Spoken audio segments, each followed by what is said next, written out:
Exodus 3. God just remembered he's supposed to help the Israelites instead of letting them become slaves, because he almost forgot.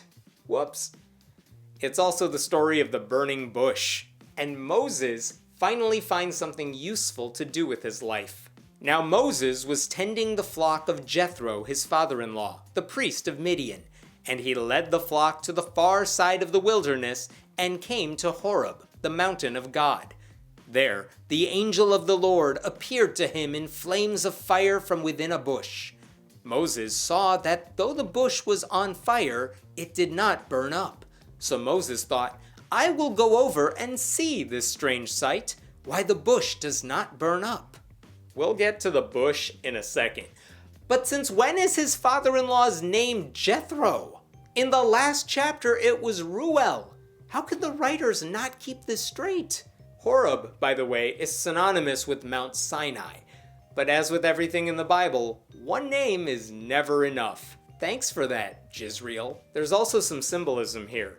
Moses, who was rescued near water, is now standing near fire. I don't know why that's meaningful, but I feel like my high school English teachers would be pleased. Also, here's some good life advice. If you see anything on fire that doesn't involve you, don't walk towards it. And you know what? Moses is asking the right question. Why doesn't the bush burn up? That violates all the laws of thermodynamics, I assume. I don't know what the laws are, but I'm pretty sure if something is burning, there has to be stuff that burns. Oh my God, the bush must be Satan. When the Lord saw that he had gone over to look, God called to him from within the bush, Moses, Moses. And Moses said, Here I am. Really? We're still doing this? We're still answering God's voice without screaming, What the fuck? In this case especially, how is Moses not screaming, Oh my God, why is this shrubbery talking to me? And who is talking to Moses exactly? A second ago, it was an angel of the Lord. Now it's the Lord. What did the angel do in 1 second to get fired? Literally. Do not come any closer, God said. Take off your sandals, for the place where you are standing is holy ground. Then he said, I am the God of your father, the God of Abraham, the God of Isaac, and the God of Jacob. At this, Moses hid his face because he was afraid to look at God. I'm glad God clarified that he is, in fact, God. Otherwise, that talking bush could have been anyone. Why does Moses have to take off his sandals? He's in the wilderness, on a mountain, after tending to the flock. He's gonna want that footwear. This is not an Indian family's house. Also, why is Moses, who is an adult, covering his face like a toddler who just got caught eating a cookie before dinner time? It's probably because he doesn't think he can look God, or God in a bush, directly in the eye. Except that's not true. God already spoke to Abraham in human form in Genesis 18. God wrestled with Jacob, so it's not that weird. The Lord said, I have indeed seen the misery of my people in Egypt.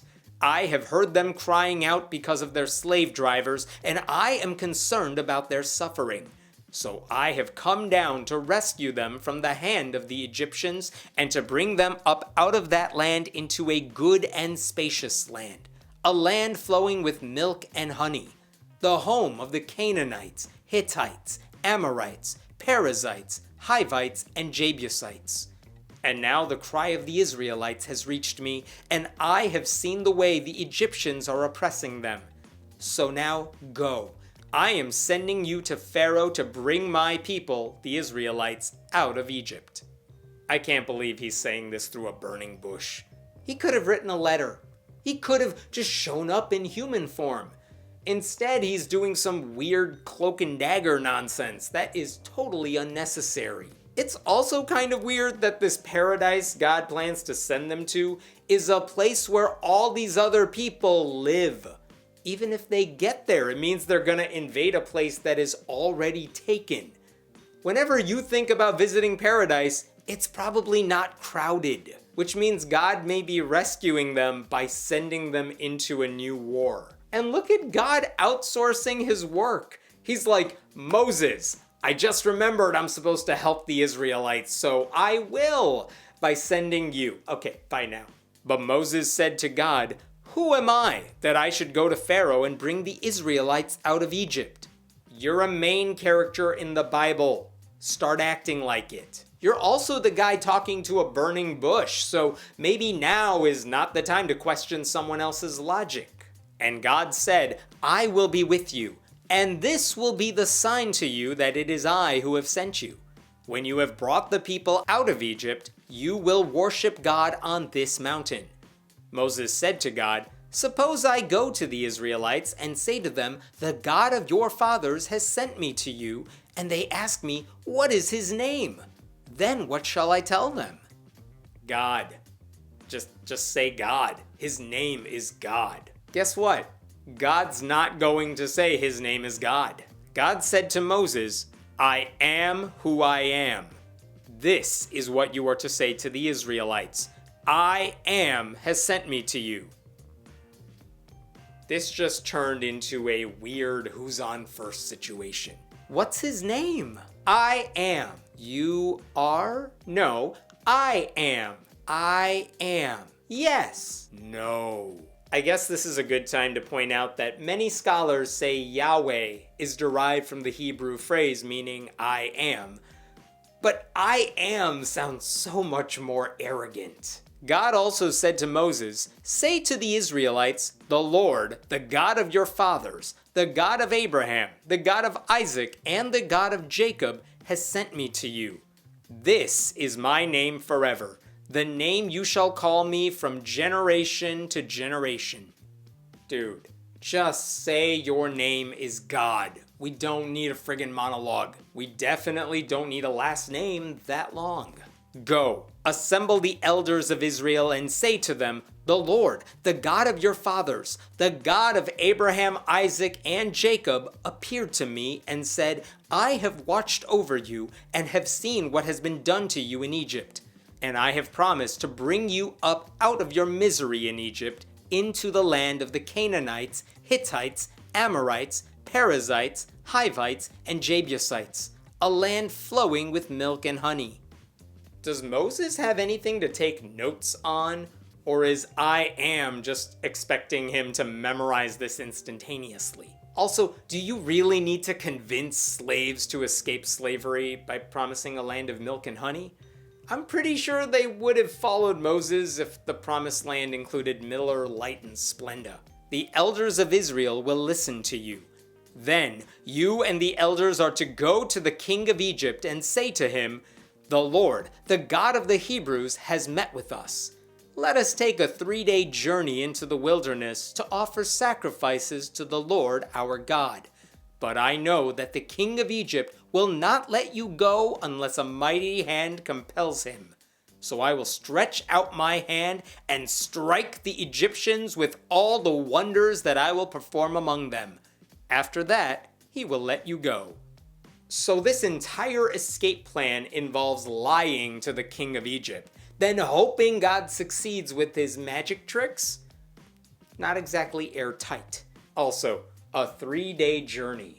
Remember that one. That one's not gonna age well. And if God has the power to strike the Egyptians, why not just strike them dead?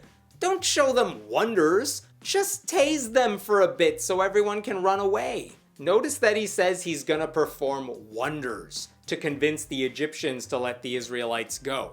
That sounds so hopeful, so innocent. You're about to find out that those wonders are more like torture scene after torture scene. "And I will make the Egyptians favorably disposed toward this people, so that when you leave, you will not go empty-handed.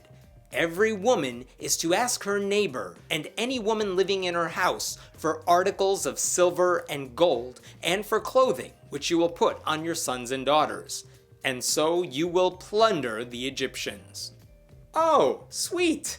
God's helping them loot Egypt before they leave. Because if there's one thing I've learned from Christians, it's that God won't do anything unless money is involved. The prosperity gospel is older than we ever knew. Look at God. In a while, he's gonna say stealing is forbidden.